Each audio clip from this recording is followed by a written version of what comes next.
Hello and welcome to this week's Compass Global Markets Weekly Update. I'm Tony Boyajian. Well, we've seen the US dollar weaken again. The softer numbers on the back of the payrolls and also wages growth in August. We saw the non-farm payrolls only rise by 156,000 versus forecasts of 180,000. And the unemployment rate in the US ticked up from 4.3% to 4.4%. But more importantly, we saw the wages growth data, which are a better indicator of future interest rate direction, remained subdued, came in lower than expected at 2.5% per annum, and the forecast was 2.6%. On top of that, elevated geopolitical risk because of what's happening on the Korean peninsula is also weighing heavily on the US dollar as after North Korea successfully tested a hydrogen bomb over the weekend. Now, market pricing another US interest rate rise this year has slumped to only a 30% chance. Now, the US Congress returns from its recess today or tonight, our time, and the market will be watching for any clues from the US Republicans regarding their tax reform plans. There's lots of Fed speak happening this week as well, which will keep economists on their toes.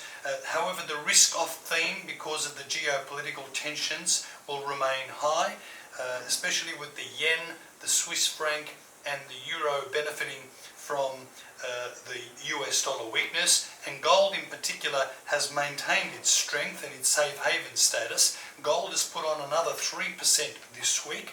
It's currently at fresh 12-month highs, approaching that $1,340 an ounce level. Now, Thursday's ECB meeting, the European Central Bank meeting, will be pivotal for further euro direction. We're anticipating that the ECB President Mario Draghi may talk about the quantitative easing program and whether they taper or not this year. But they may wait until after the German election takes place on the 24th of September before they announce anything more meaningful.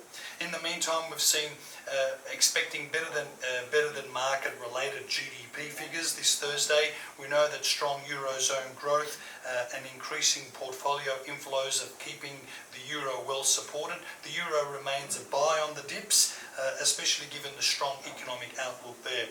Now, the soft US dollar is also keeping the sterling pound range bound. The anticipated slowdown in the UK housing market is expected to be reflected in weaker housing activity numbers. Lower inflation, the fact that the Bank of England will probably be on hold regarding interest rates until for the rest of this year is going to keep the upside on the sterling pound quite limited. The Brexit talks continue until December this year, so there's going to be lots of rhetoric. It looks like the market will continue to limit the upside on the sterling pound. The Australian dollar remains range bound. It's had a good move this morning. It's actually risen by 0.6%, back up close to that 80 US cent level on the back of some public investment figures which rose nearly 12% in the second quarter. Now, the risk-off theme tends to weaken the Australian dollar, so all eyes will be on the military confrontation and the risk of geopolitical tensions elevating in the Korean peninsula. Elsewhere, we've seen balance of payments data today for the second quarter. The current account deficit has actually widened. The previous number was 4.8 billion. It's almost doubled to 9.6 billion.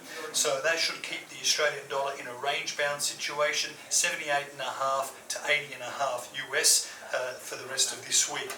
Now, the RBA board meets later this afternoon and also tomorrow, Wednesday, we've got the second quarter GDP figures coming out. So lots to pay attention to when it comes to financial markets. For a further update on financial markets, please follow us on Sky News Business every Thursday lunchtime between 12:15 and 12:30 for our latest markets update on channel 602 on Foxtel and Optus. On behalf of Compass Global Markets, I'm Tony Boyajian.